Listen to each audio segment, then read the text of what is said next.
गरीब साध साध सब नेक हैं, आप अपनी ठोरे। जो सतलोक ले जावेंगे वो साधु कोई और।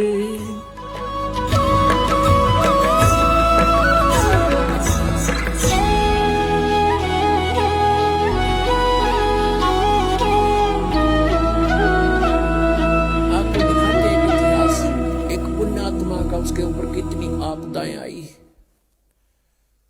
और जो धन आपको प्राप्त होने जा रहा है, जो ज्ञान और भक्ति और विधान आपको मिलने जा रहा है, उससे आपको कितना बेनिफिट होगा, कितना राहत मिलेगी।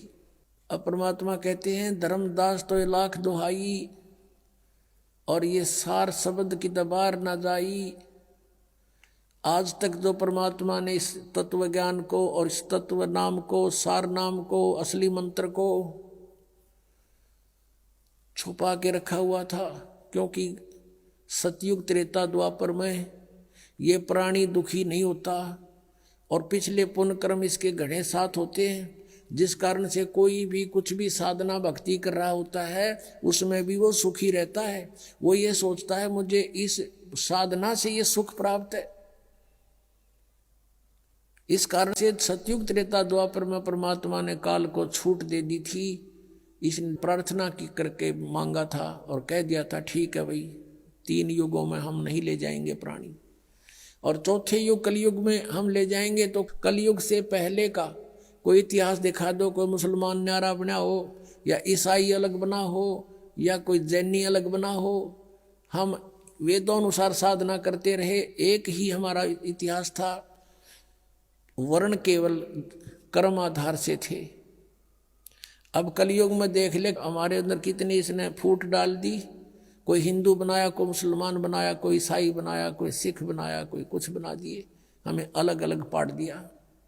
इसको डर था कि कलयुग में परमात्मा से वायदा हुआ है वो आएंगे या अपना कोई दास भेजेंगे अपनी शक्ति देकर, तो उस समय तक ऐसा कर दो इन प्राणियों को ये कति कंडम हो जाए, एक दूसरे के शत्रु हो जाए, कोई एक दूसरे की साधना को गलत बता दे तो मरण में तैयार हो जाए। ऐसे समय में परमात्मा ने ये स्टार्ट किया है। लेकिन ये बुद्धिहीनता हमारी, मान ले मैं आपके मार्ग को गलत बता रहा हूँ और आपको कॉन्फिडेंस है सही है, तो मेरी बातें ना सुनो, इसमें झगड़े की क्या बात है। तो ये काल ही करवाता है। लेकिन अब परमात्मा की मेहर होगी अपने बच्चों पर, समाज शिक्षित है, सब इतिहास हमारे पास है, हमारे सदग्रंथ प्रत्येक धर्म के, प्रत्येक धर्म वालों के पास है। अरदास उसमें बताओगे ऐसा लिखा, आप खोल कर देख लेना, बात समझ में आ जाएगी। तो अभी तक हम सतगुरु ना मिलने से कितना कष्ट उठाया। सतगुरु के उपदेश का लाया एक विचारे, जय सतगुरु मिलते नहीं फिर जाते नरक दुआरे। नरक द्वार में दूत सब करते खेचा ताने, उनसे कभू ना छूटता फिर फिरता चारों खानी। चार खानी में भरमता कबू न लगता पारे, सो फेरा सब मिट गया मेरे सतगुरु के उपकार। 7 समंदर की मसी करूं और लेखनी करूं बन राय, धरती का कागज करूं गुरु गुण लिखे न जाए। अब आपको दिखाते हैं कि इतिहास के सतगुरु ना मिलने से साधना भी कर रहे हैं, उनकी भी दुर्गति होती है। आओ जैन धर्म को जाने, एक पुस्तक है देखिएगा, इसके लेखक हैं प्रवीण चंद्र जैन, MA शास्त्री। ये देखिएगा, ये इनके मंत्र हैं ओम अरम नमः। अरम हम देते वो नाम है, ये हरियम राम, इधर राम हो गया। आओ जैन धर्म को जाने, लेखक प्रवीण चंद्र जैन, MA शास्त्री, जम्बूद्वीप हस्तिनापुर, और प्रकाशक हैं श्रीमती सुनीता जैन, जम्बूद्वीप हस्तिनापुर मेरठ। इसके 294 पृष्ठ पर आपको पढ़ाते हैं।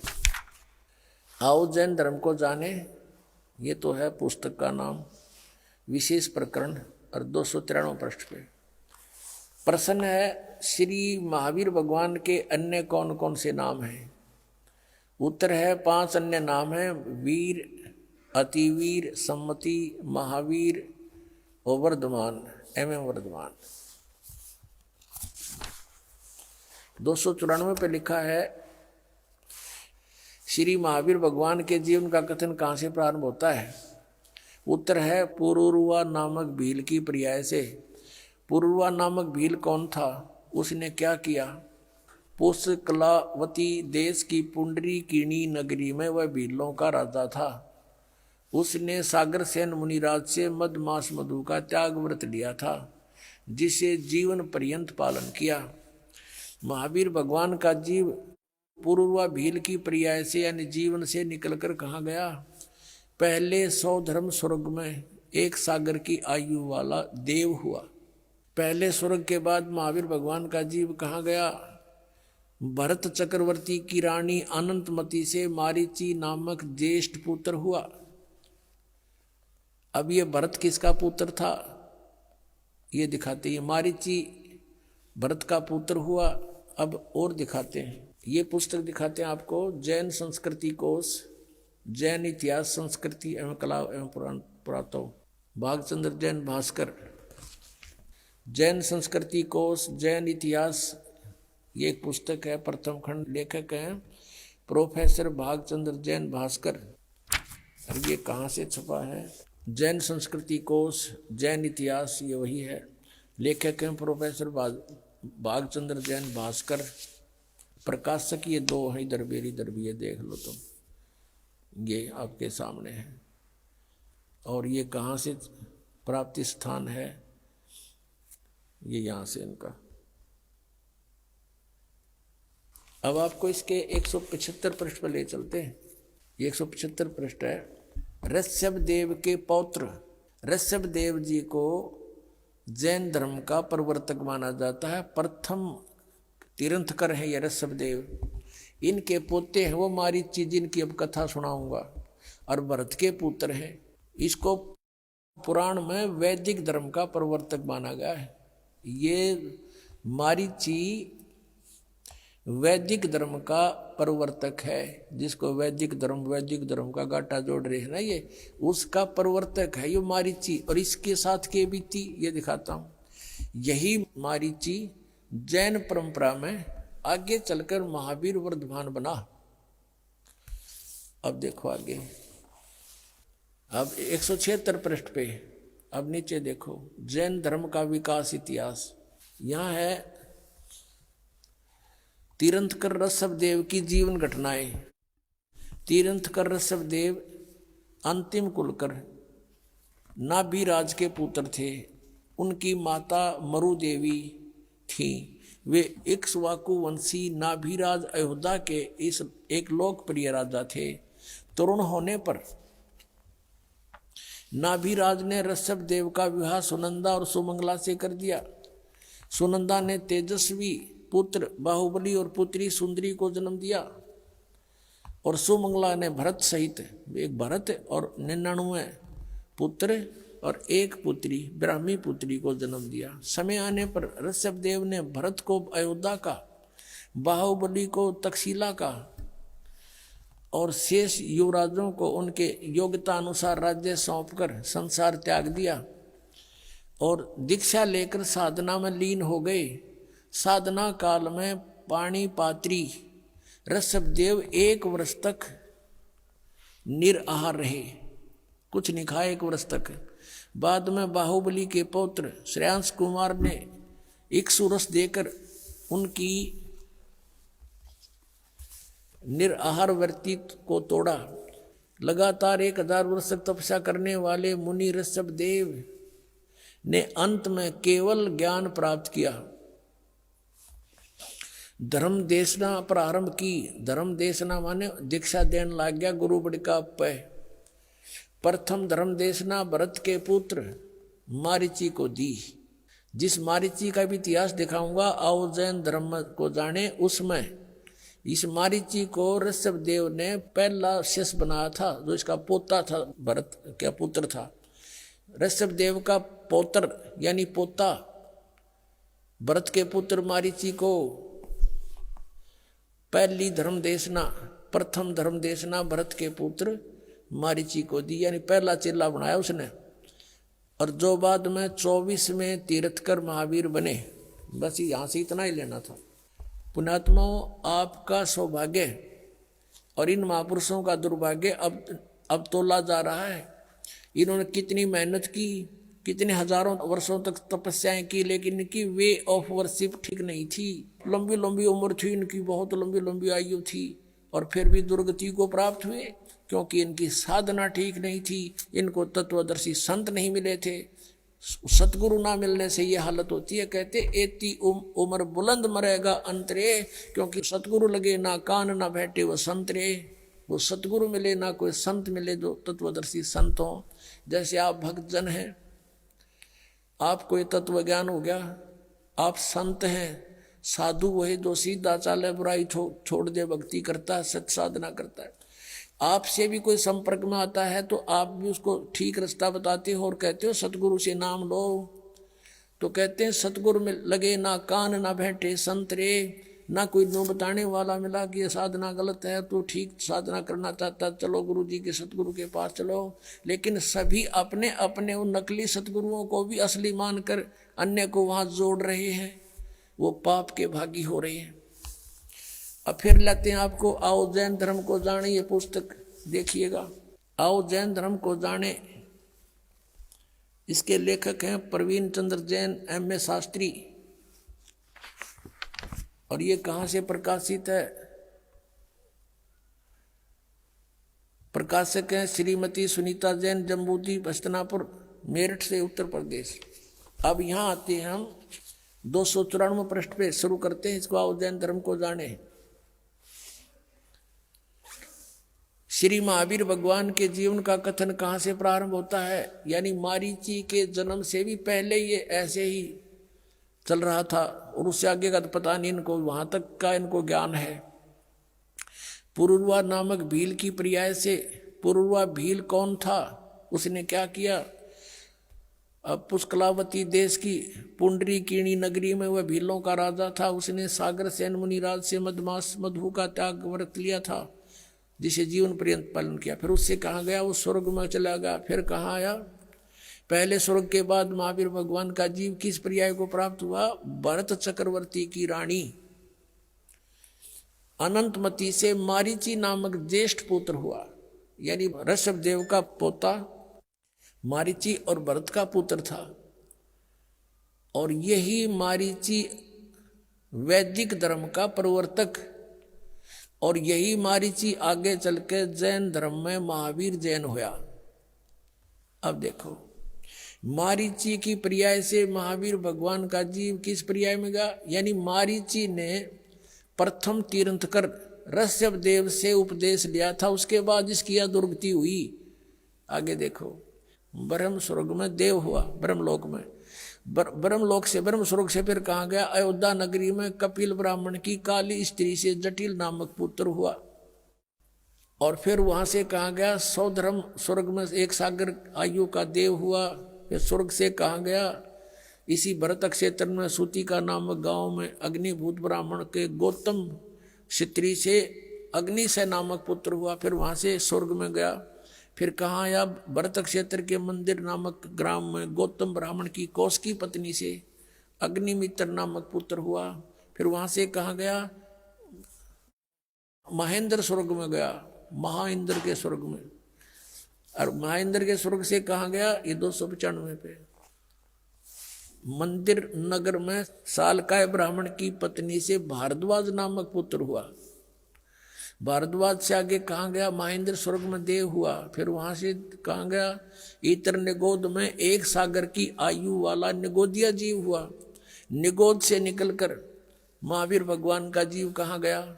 अनेक को भाव, अनेक शरीर धारण किए इस प्रकार है। अब ध्यान से सुनना पुण्यात्माओं, जरा सी भी बांग उतर जाएगी जिसकी, और फिर इसको देखेगा कलेजा मुंह का होगा आपका, और छोड़ दोगे ये गलत साधनाएं। 1000 आक वर्ष के भाव, ओए होए, 80,000 सीप के भाव, 20,000 नीम वृक्ष के भाव, 90,000 केली यानी केले वृक्ष के भाव, 3,000 बार चंदन वृक्ष के भाव यानी शरीर, और 5 करोड़ बार कनेर वृक्ष के भाव, 60,000 बार वैश्या के शरीर, 60,000 बार, और 5 करोड़ बार शिकारी के भाव, 20 करोड़ बार हाथी और 60 करोड़ बार गधा। ओए हो, ये भगवान है, कलेजा फट जाए इंसान का। और हम फिर भी साधना यही कर रहे हैं। 60 करोड़ बार गधे के भाव, 30 करोड़ बार कुत्ते के भाव। ओए होए, 30 करोड़ बार कुत्ता, गधे का आपको सुना था एक का भाव बतेरा, और ये 30 करोड़ बार कुत्ता, 60 करोड़ बार गधा और 60 करोड़ बार नपुसंक खुसरा, 20 करोड़ बार स्त्री के भाव, 90 लाख बार धोबी, 8 करोड़ बार घोड़ा, 20 करोड़ बार बिल्ली। ओए होए, 60 लाख बार गर्भ में मरण, गर्भपात की मृत्यु, माए गलगोट का मेरा माँ के पेट में ही। 80 लाख बार देव पर्याय को प्राप्त किया, 80 लाख बार, ओनली 80 लाख बार तो देवता बना, और गधा बना 60 करोड़ बार। ओए होए, 60 करोड़ बार गधा, 30 करोड़ बार कुत्ता। इस 80 लाख बार देवता बनने वाले ने एक गधे का जीवन बतेरा, सारे पर पानी फेरने, और यो 60 करोड़ बार गधा बना और 30 करोड़ बार कुत्ता। और बाकी नरे अपने आत्मा विचार करो। ऋषभ देव जी ने जो साधना की, उसकी क्रियाएं कैसी थी? घोर तप किया 1000 वर्ष तक, और फिर प्रथम अपने पोते को नाम दिया, प्रथम शिष्य वही बनाया, और उस शिष्य की, उस पोते की क्या दुर्गति हुई आपके समक्ष है। और आगे फिर यू नरक में गया। कहने का भाव दास का यूं है कि जब तक सतगुरु नहीं मिलेंगे और आप साधना भी कर रहे हो, आपकी दुर्गति समाप्त नहीं हो सकती। गीता जी अध्याय नंबर 18 के श्लोक नंबर 62 में कहा कि अर्जुन, तू सर्वभाव से उस परमेश्वर की शरण में जा, उसकी कृपा से ही तू परम शांति को और सनातन परम धाम को प्राप्त होगा। अपने विषय में बताता 4थे अध्याय के 5वें श्लोक में, 9वें श्लोक में, दूसरे अध्याय के 12वें श्लोक में, 10वें अध्याय के दूसरे श्लोक में, अर्जुन तेरे और मेरे बहुत जन्म हो चुके, तू नहीं जानता, मैं जानता हूँ। 8वें अध्याय के 5वें और 7वें श्लोक में कहा कि मेरी साधना करनी है तो मुझे ही प्राप्त होगा, जन्म मृत्यु बनी रहेगी, युद्ध भी करना पड़ेगा, शांति नहीं है। 8वें अध्याय के 8, 9, 10 में 3 श्लोकों में कहा कि उस परमात्मा की भक्ति करेगा तो उसको प्राप्त होगा, उसकी प्राप्त होने के बाद फिर जन्म मृत्यु तेरी कभी नहीं होगी, परम शांति होगी। अपनी साधना बताता है, मेरा तेको ओम नाम है, 8वें अध्याय के 13वें श्लोक में बताया गीता ज्ञानदाता। मुझ ब्रह्म का केवल एक ओम मंत्र है, जो इसका अंतिम सांस तक सुमन करेगा मुझे प्राप्त होगा, और मेरी प्राप्ति में जन्म मृत्यु नहीं समाप्त हो सकती। 84 लाख योनियां भोगनी पड़ेंगी और युद्ध भी करना ही पड़ेगा उस परमात्मा के पाने का। 17वें अध्याय के 23वें श्लोक में गीता जी में कहा कि ओम तत्सत इति निर्देश ब्रह्म त्रिविध समर्था है। उस परमात्मा सच्चिदानंद घन ब्रह्म पूर्ण परमात्मा की भक्ति के 3 मंत्र के जाप का प्रावधान है, निर्देश है। 4थे अध्याय के 34वें श्लोक में कहा कि उस तत्व ज्ञान को समझ, कौन से को? 4थे अध्याय के 32वें श्लोक में गीता जी में कहा है कि स्वयं सच्चिदानंद घन ब्रह्म ने अपने मुख से उच्चारण करके जो वाणी बोली है वो सच्चिदानंद घन ब्रह्म की वाणी है, वो तत्व ज्ञान है। उस तत्व ज्ञान को मैं नहीं जानता, गीता ज्ञानदाता कहता है, वो तत्वदर्शी संतों के पास जाकर समझ, वो बतावेगा तुझे, और उसके बताए मार्ग अनुसार फिर उस परमेश्वर की शरण में जा, जिसकी कृपा से तू परम शांति को और सनातन परम धाम को प्राप्त होगा। अब यहाँ देखो, ओम नाम का ये ओम और आराम ये जाप करते हैं, इनकी यहीं तक बुद्धि सीमित है और इससे ये दुर्गतियां हैं। अब वो 3 मंत्र का जाप, ओम तो सीधा है, तत् और सत्य सांकेतिक है, ये गुप्त है, ये दास बता सकता है इस पृथ्वी पर, और किसी के पास नहीं है। अब ये छुपा कर रखने थे परमात्मा ने। अब इस मारीची वाले जीव की आज्ञा के और दुर्गति हुई। देखो, आओ जैन धर्म को जाने, ये पुस्तक हम पढ़ रहे हैं, 295 पृष्ठ पे हमने ये पढ़ लिया। 80 लाख बार देव पर्याय को प्राप्त हुआ और 60 करोड़ बार गधे के भाव को, 30 करोड़ बार कुत्ते को, 60 करोड़ बार नपुंसक, 20 करोड़ बार स्त्री, 20 करोड़ बार बिल्ली आदि। अब आगे क्या गया, कहते हैं उपरोक्त शरीरों को भोग कर प्राप्त करने के बाद श्री महावीर भगवान ने किस पर्याय को प्राप्त किया? राजगृह नगर में शथावर नामक ब्राह्मण हुआ, उससे फिर महेंद्र स्वर्ग में गया, फिर ऐसे जन्म हुआ और फिर महाशुक्र स्वर्ग में गया, फिर तिस्पुट नामक नारायण हुआ और फिर 7वें नरक में गया। ये बताना रह रहा था नरक, 7वें नरक में गया यो महावीर जैन यानी मारीची, और 7वें नरक से फिर कहाँ गए? 296 पृष्ठ पे पढ़िए। सिंहगिरी पर्वत पर सिंह हुआ, पुनः प्रथम नरक में गया, फिर नरक में गया, शेर बना, फिर वहां से हिमवान पर्वत शिखर पर फिर सिंह हुआ स्वर्ग से आकर के। प्रथम नरक से निकल कर कहाँ गया कि हिमवान पर्वत पर शिखर पर फिर सिंह हुआ, और फिर वहां से कहाँ गया? स्वर्ग में गया, एक मुनि से उपदेश लिया। फिर कहाँ गया? यहाँ कंकोजल नामक पुत्र हुआ, फिर 7वें स्वर्ग में देव हुआ, फिर अयोध्या नगरी में राजा वज्रसेन की शीलवती रानी से हरसेन नामक पुत्र हुआ, फिर वहाँ से महाशुक्र स्वर्ग में देव हुआ, फिर दातकी खंड की पूर्वी विधेय पुष्कलावती देश की पुंडराकिणी नगरी में राजा सुमित्र रानी मनोरमा से प्रिय मित्र नामक चक्रवर्ती हुआ, फिर सहस्रार स्वर्ग में देव हुआ, और फिर कहाँ गया? सहस्रार स्वर्ग से महावीर भगवान का जीव किस पर्याय में गया? जम्बू द्वीप के छतरपुर नगर में नंदीवर्धन नामक राजा की वीरमती रानी से नंद नामक पुत्र हुआ, और फिर नंद का जीव आगे कहाँ गया? पुष्पोत्तर विमान में देव हुआ, और उसके बाद 24 में तीर्थ कर श्री महावीर भगवान हुआ। महावीर भगवान बना, पुष्पोत्तर विमान में देव हुआ, उसके बाद 24वां तीर्थ कर महावीर भगवान हुआ। श्री महावीर भगवान के जीव ने कितने पाखंड मत चलाए? 363 पाखंड मत चलाए। महावीर भगवान के जीव ने यानी महावीर के रूप में प्रकट होकर उसने 363 पाखंड मत चलाए हैं। अपने आत्माओं, इस दास का परोपकारी प्रयत्न है, इसको भी लोग ने निंदा कर रहे, ये तो दूसरों के धर्मों की या गुरुओं की। अब देखो, दास ये बताना चाहता है कि जो साधना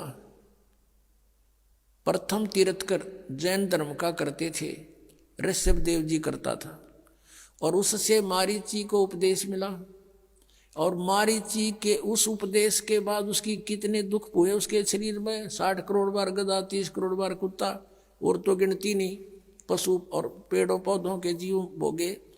अब दास ये कहना चाहता है कि फिर महावीर भगवान हुआ 24वां तीर्थ कर, अब उसने वो सब साधनाएं छोड़ दी जिससे कुछ लाभ तो हो गया, स्वर्ग में तो चला गया, कुछ समय के लिए राजा भी बन गया। उसने फिर 363 पाखंड मत चला दिए, उनसे तो कुछ भी राहत नहीं मिलनी, सीधा नरक मिलेगा।